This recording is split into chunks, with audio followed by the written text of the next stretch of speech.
We've had some incredibly close margins on the water of day one of Henley Royal Regatta, but the atmosphere of it is certainly matching the heat on the water. It's so great to be back here on the banks of the River Thames at the most iconic regatta in the world. Welcome back to the end of the island here at Henley Royal Regatta for our daily tea time debriefs on all of the action that has taken place so far today. We've got a packed show for you with interviews from George Watson's College, from Deerfield Academy as well. All of that to come with Chris McCarthy, with Zoe De Toledo. But first, a message from our sponsors. This week's coverage is brought to you by Arkansas, the proud creators of the Nous Flow system.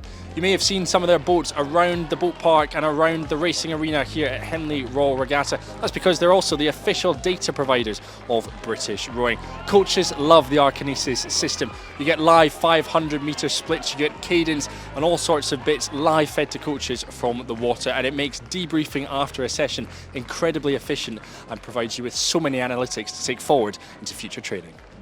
Well, welcome everyone to the roofs of, press inquiries just outside of the press office. It's wonderful to be back here at Henley Royal Regatta 2026. I'm delighted to be joined by Chris McCarthy, by Zoe De Toledo. The two of you, welcome back to the end of the island. Zoe, Henley's out here, the sun's out. What an atmosphere we have for day one of racing. I love Tuesday as well. I think it's a great day. It's not quite so busy on the bank. It's just warming up. And it's a good day of racing.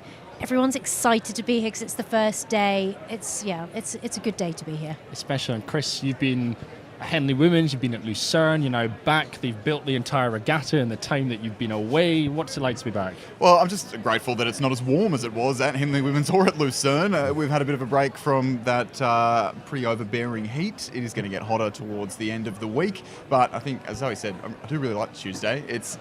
Although it's a bit quieter, there are still a lot of people around because it's the busiest day in terms of the number of crews on the water.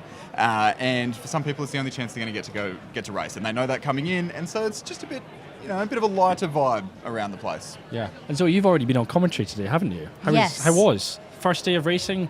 How was commentary? Yes, it was good. I walked in and I took over from the wonderful Catherine Granger, and then 7 seconds later there was a crash and a blade broke, and I had a cortisol spike and an adrenaline-filled minute. What's going on? Exactly. Yes, no warm up, straight in. Yeah, fantastic. Well, Chris, we've got all of that to unpick. I mean, you must be delighted as well. I mean, we've got tons of Australians here as well. You're in your element, aren't you? Yeah, it was a tough qualifying for the Australians, but it's been a reasonably good day today thus far for the Australians. We've had wins across the board except for one matchup where there were 2 Australian crews in it. It's a slightly smaller entry for the Australians this year than last year, but it's a pretty high quality entry, I think. Yeah, it most certainly is.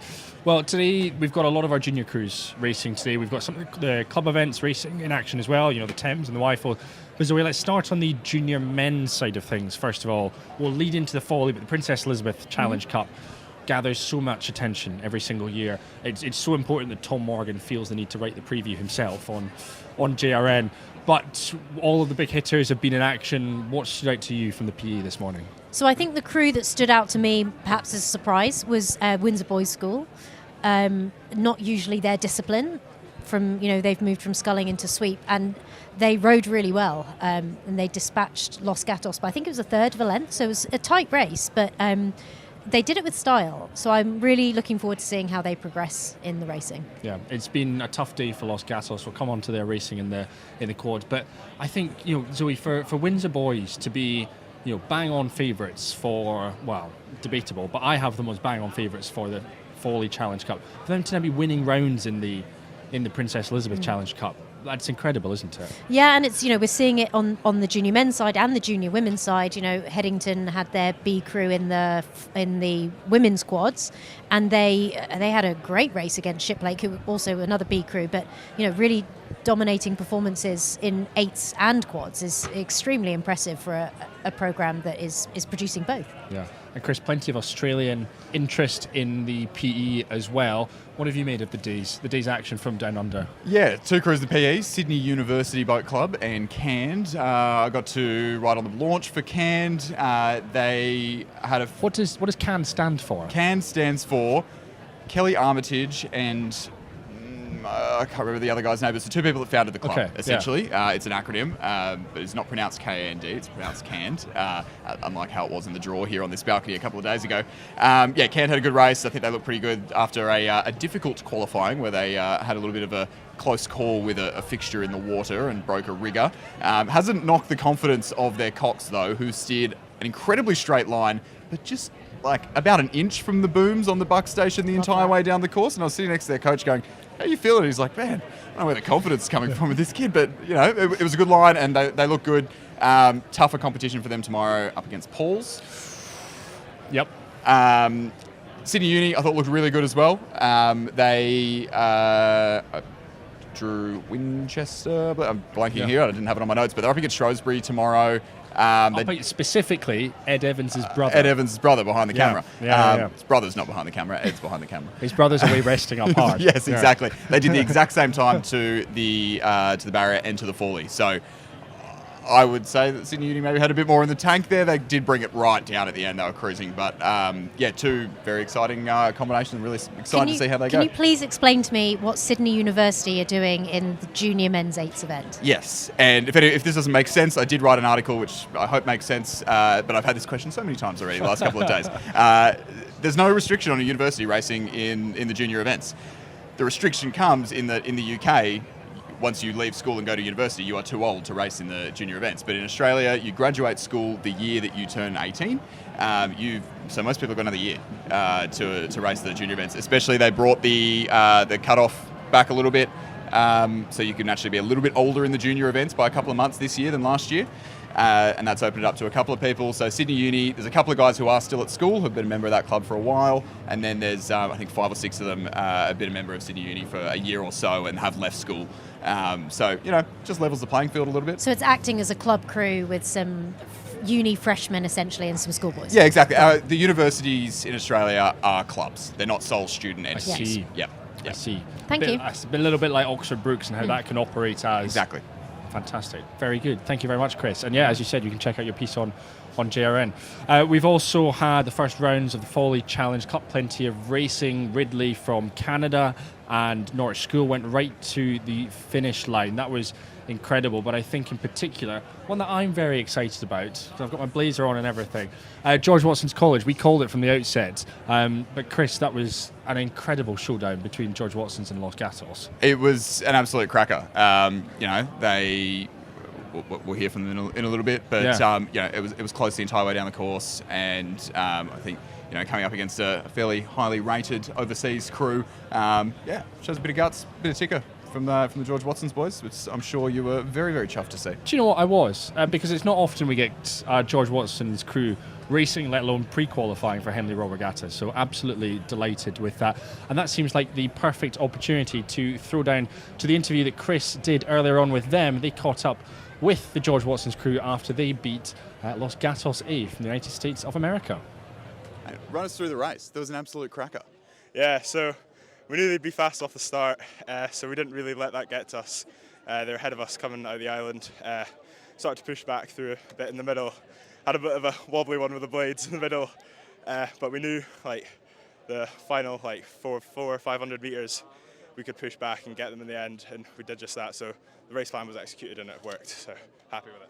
Is there any doubt sort of coming into it? International crew, a little bit unknown? I think at the start there was, but I mean, realistically we had a big think about it all together, and we thought, we're a strong crew. We've not had a lot of results in the quad, just purely not from racing it, but we didn't really doubt ourselves, and it felt quite good to take out a big competitive crew like that on a Tuesday. So I think we've set ourselves up quite well for the Thursday race and then onwards. Congratulations to George Watson's College, the Scottish champions, taking down Los Gatos A from the United States of America. And they race on to Thursday, where they'll face Sir William Boyles' Grammar School in the next round of the Foley Challenge Cup. And Zoe, it's quite an interesting point because obviously the Foley and the Diamond Jubilee have their initial rounds of racing today.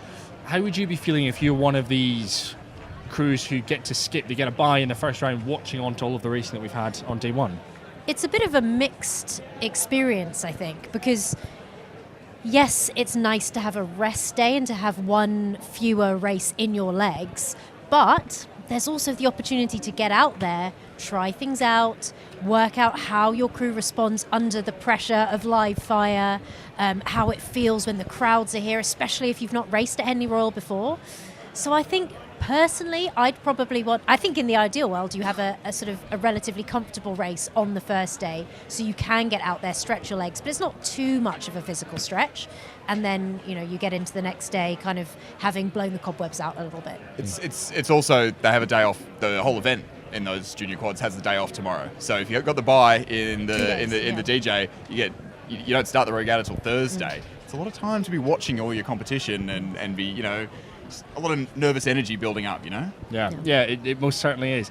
And of course, it's similar for the Prince Philip Challenge Cup as well, because we've seen some of those crews in action. But again, the big hitters, our Teddy's, Royal America, Rye will be in action later on in the rest of the regatta. I can't remember exactly. I think it's tomorrow. Is it tomorrow? I think, yeah. They come in tomorrow. But what's caught your eye, Zoe, from the Prince Philip Challenge Cup? Well, of course, as proud as you are of your old school, St Paul's girls, I think it was the first year they'd ever pre-qualified, and I think it's also the first race they've ever won at Henley Royal. Amazing. And they had a great race today, so I was really proud to see those young women take that on today, and I'm really looking forward to see how they go tomorrow. And then I think the other interesting thing was to see some of those American crews turn up and see. So we saw Deerfield, we saw TBC, we saw Winter Park, I think. Winter Park, that's right, who all won their races today. Deerfield, I thought, looked good.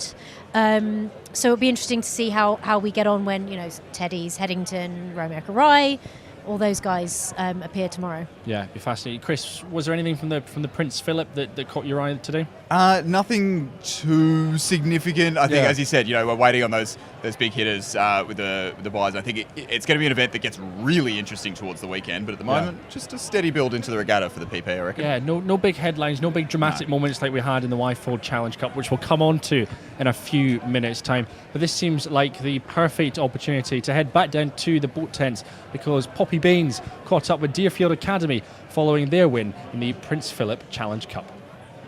First of all, congratulations. That was a great race today against Shrewsbury. What are your thoughts, feelings and impressions about that race? You go.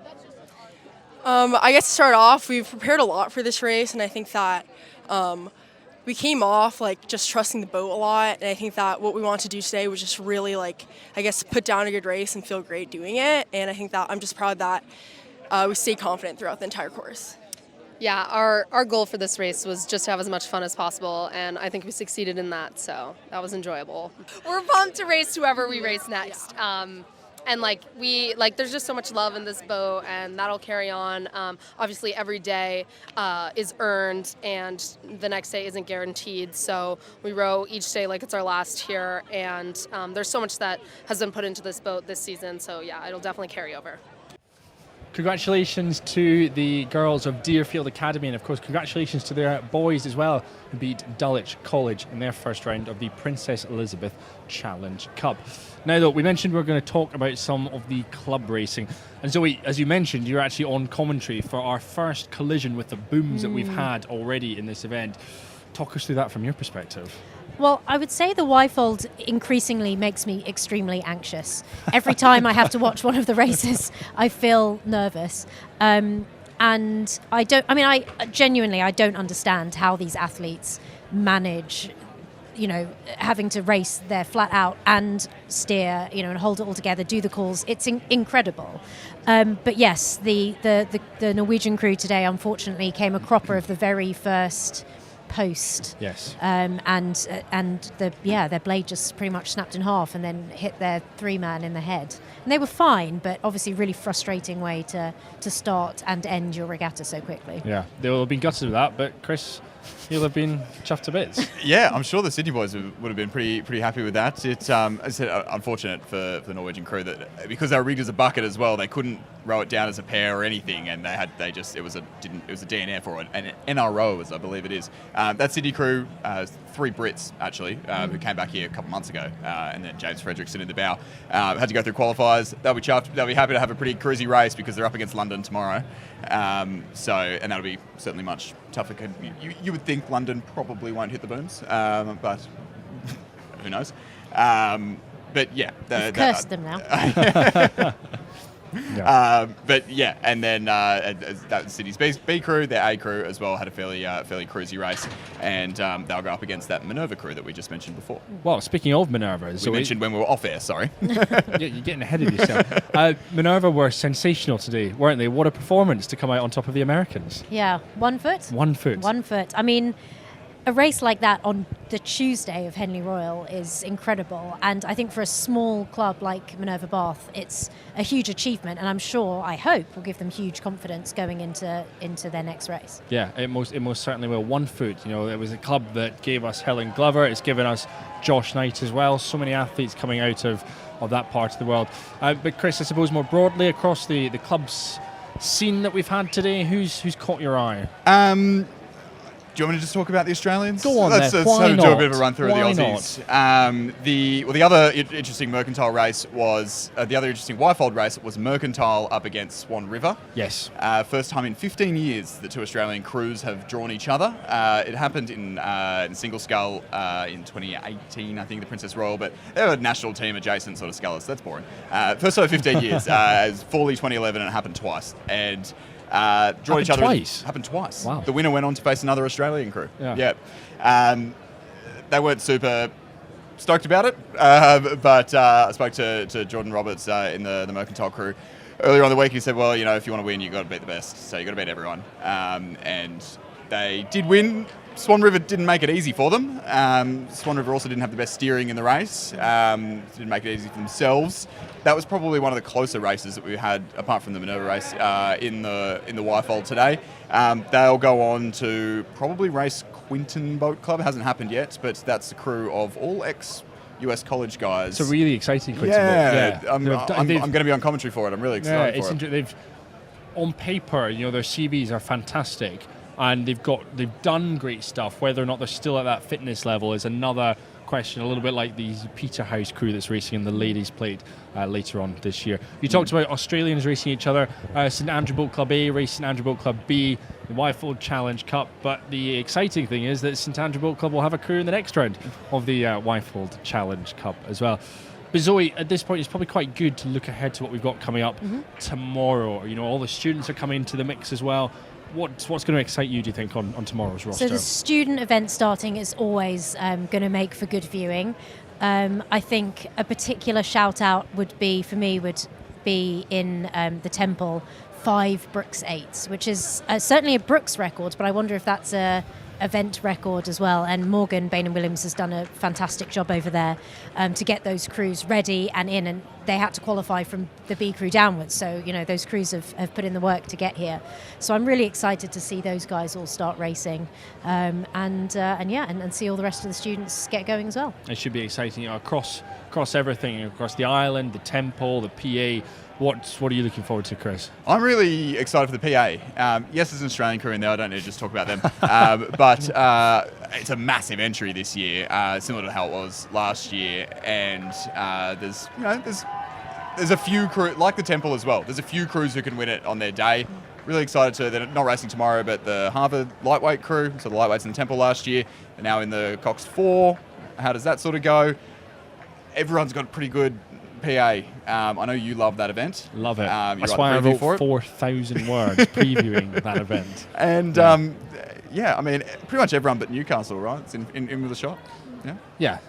Yeah, whatever you say. No, I think what is worth flagging, obviously since the draw and everything, Yale will no longer be racing in the Prince Albert Challenge Cup because it has since been found out they have a winner of the Britannia Challenge Cup on board. Who found that out? Great question, Chris. Great question. But it means that Yale and Newcastle were meant to race each other, and as a result, Durham, as fastest non-qualifiers from qualifiers, have been bumped up, and it'll be Newcastle against Durham in the first round of the PA. So it's just all. And they love each other, so I'm sure we get on really well. Yeah. Yeah, they get on really well. So that's a sensational way to kick it off. But I think the PA, as I wrote for 4,000 words, it's just round. I think you've probably got about, what did I list off? Maybe it was the Temple. I listed off about 7 crews that could win it.